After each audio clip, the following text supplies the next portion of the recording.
গোপন সংবাদের ভিত্তিতে ২২ ফেব্রুয়ারি ২০২৬ দিবাগত ভোররাত আনুমানিক ৩ ঘটিকায় বর্ডার গার্ড বাংলাদেশ ও র্যাপিড অ্যাকশন ব্যাটালিয়ন র্যাবের সমন্বয়ে একটি যৌথ অভিযান পরিচালিত হয়।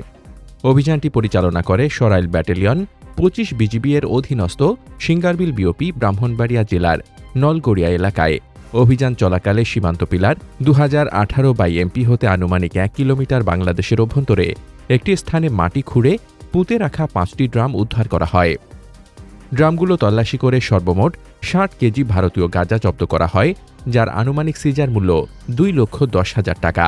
এ ঘটনায় গাঁজার মালিক হিসেবে মোহাম্মদ আলী আকবর, পিতা শাহাবুদ্দিন, গ্রাম নলগড়িয়া, পোস্ট সিঙ্গারবিল, থানা বিজয়নগর, জেলা ব্রাহ্মণবাড়িয়াকে আটক করা হয়। পরবর্তীতে উদ্ধারকৃত গাঁজাসহ তাকে বিজয়নগর থানায় হস্তান্তর করে নিয়মিত মামলা দায়ের করা হয়েছে।